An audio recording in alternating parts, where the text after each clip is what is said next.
आम्ही पूर्ण सहकार्य सरकारला केलं म्हणून हायकोर्टामध्ये सुप्रीम कोर्टापर्यंत आपण टिकवलं आरक्षण 2 वर्ष मुलांना मिळालं. दुर्दैवानं सरकार बदललं, त्यांचा आरक्षण जे आर सुद्धा सरकारनंच बनवलाय. आपला जे आर पण सरकारनं बनवलाय, तुम्हीच बनवणार आता सुद्धा. मग तुम्ही त्यावेळेस आम्ही जर तुमच्यावर विश्वास टाकलाय, तुम्ही सगळे रूल लागू करायचे.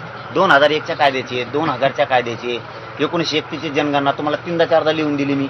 1921ची लिहून दिली, 1800ची लिहून दिली, 1931ची लिहून दिली का नाही हे मान्य आहे की नाही तुम्हाला? म्हणलं तुम्ही त्या जे आर मध्ये घ्या साहेब, घ्या म्हणजे त्रास नाही होणार ह्या हैदराबादच्या. आणखीन नाही घेतलं सुधारणा करण्यात. म्हणजे सांगण्याचा उद्देश तुम्ही मराठ्यांचे पुरावे, आपण एकमेकाला क्रॉस करत नाहीत, अपमानित नाही करत. तुम्ही मराठ्यांचे पुरावे सरकारी दस्तावेज मानला गेलाय.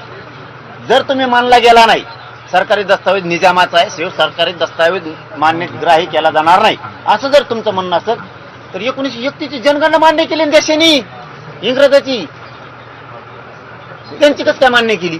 हे बघा, हे तुम्हाला सांगतोय आम्ही. फक्त तुम्ही करणार नाही करणार, सत्ताधीश तुम्ही आहेत. हे सत्य आहे की आमचं हैदराबादचं गॅजेट आहे, सरकारी दस्तावेज आहे.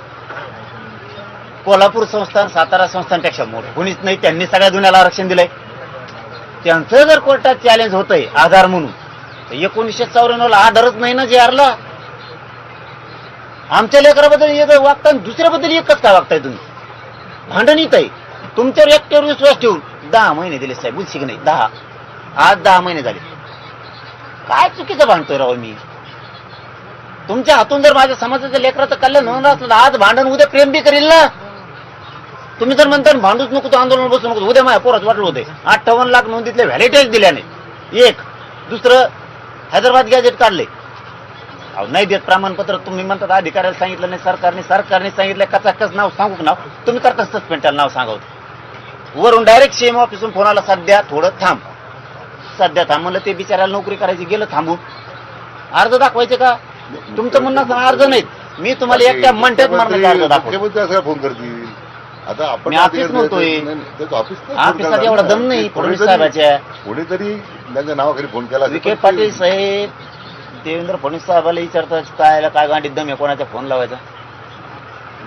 अहो त्याचा झोका न जित बांधीचे नाही, इथं तिथं नाही. सुळ्या बाबळीचे काटेचे फडणवीस साहेब म्हणे. एकदा कुरूप झालं की नीटच नाही होते. कसला काटा काढणारा आणा तुम्ही, नाचकांडा आणा, नाही तर कुणी आणा, खूप सतत नाही तो काटा डबल. काय मी खोटं बोलत नाही, मी सत्यता सांगतोय तुम्हाला, तळतळीने सांगतोय, ऐका तुम्ही. पण मुख्यमंत्री आपण आक्षेप घेतात, त्यांचा त्याविषयी संबंधच नाहीये. त्यांचा नाहीच म्हणल्यावर तुम्हाला सांगतो का टप्पर आहे कोणाची याची नाही सांगू शकत. नाही सांगू शकत, अधिकारी बी नाही. फडणवीस साहेबाला विचारल्याशिवाय दम नाही कोणात काम करायची. इथं रिअल आहे. मी काय दोष नाही द्यायचा, तर मी त्याविषयी लाड साहेबाला सांगितलं, तुम्ही आमचं देऊन टाका.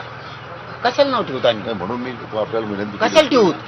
एकदा मराठ्याला देऊन बघा ना म्हणा, त्यांना एकदा मराठ्याला देऊन बघा म्हणा. एकदा आतापर्यंत तुम्ही दिलं ना सगळ्याला, एकदा मराठ्याला देऊन बघा. बेउपकारी झाले तर बेउपकारी होतील मराठी. जाऊ द्या, तुम्ही तर द्या एकदा. हैदराबादचं गॅजेट आमचं हक्काचं मान्य आहे तुम्हाला, देऊन टाका ना आम्हाला मराठवाड्यातल्या मराठ्याला. गॅजेट प्रमाणेच आपण कारवाई करतो ना. अहो झाले 10 महिने, थोडा वेळ गेला म्हणून मान्य करतो. थोडा वेळ 10 महिने. आता ऍडमिशन 50 लाख पोराची, तेवढे पोरं नाही आहे काय 6 कोटीत 50 लाख तर पोरं ऍडमिशन घेते ना. ते तुमचा आग्रह, पण मी सगळे आकडे देतो, तयार आहे ना आपल्याला. अहो मी ऍडमिशन म्हणतोय. समजा आता 9वीचे पोरं 10वीत, 10वीचे पोरं 12वीत, 12वीचे पोरं 13वीत, 14वीत, 15वीत, 16वीत. कुणी MBBS ला जाईल, कुणी इंजिनिअरिंगला जाईल, कुणी कृषीमध्ये जातील, कुणी विद्यापीठात जातील, कुणी MPC UPC ला ऍडमिशन घेतील, कुणी BHMS ला घेईल, कुणी MD ला घेईल. हे ऍडमिशन एकूण राज्यात 6 कोटी मराठ्यांपैकी 50 लाख तर पोरं सहज ऍडमिशन घेतील ना. नाही कसं काय म्हणता तुम्ही? काय झालंय त्याच्यात बहुतेक लोकांनी पूर्वी आपले तसमी मोठी विदर्भाचं म्हटलं किंवा पश्चिम महाराष्ट्र म्हटलं, बरेच जुन्यावर बोलूत नका, तुमच्या पायापोट तुम्ही जुन्यावर बोलू नका.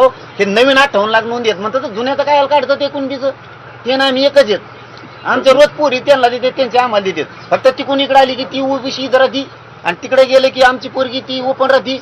इकडे आणले तिकडची करून आणा पोरगी मराठवाड्यात, तर पोरग ओपनचं, बायको करून आणलेली ओबीसी, पोरग कोणाचं ओबीसी ओपनचं. आमची जातच कळा ना, मेळ लागा ना आम्हाला म्हणतात.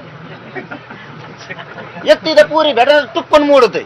इकून तिकून आम्ही लफडे कुठाने करून जमितो. पोरगी ओबीसीची, पोरग ओपनच, इकडची पोरगी तिकडे देवा, तिकडे बाप ओबीसीचा, माय ओपन, पोरग ओबीसी. चला चांडा आमच्या काळात काय लफडे कुठून ठेवलं हो तुम्ही? हे चुकीचं नाही, तुम्ही जुनं काढूच नका. आमचं म्हणणं आहे 58 लाख नोंदी सापडल्यात, शिंदे समितीनं त्या शोधल्यात, लय मोठं कार्य केलंय त्यांनी. त्याचे प्रमाणपत्र देऊन आमच्या व्हॅलिटी द्या. 10 महिने झालं घासा कोरडा केलाय मी. 58 लाखापैकी आपल्या रेकॉर्डर जर आम्ही पाठवून दिलं की त्याच्यात किती लाख लोकांना व्हॅलिडिटी मिळाल्या, मग हरकत काय? नाही, आम्ही आमचा फोन करतो. नाही तो आपल्याला देतो, आपण व्हेरीफाय करून घ्या. नाही, आम्ही फोन करतो. 58 लाख लोकांना तुमची बरोबर. नोंद निघाली, म्हणजे- प्रमाणपत्र निघालं का, व्हॅलिडिटी झाली हा, का, असं करतो ना. ते आम्हाला रेकॉर्ड द्या. त्याच्याबद्दल मान्य.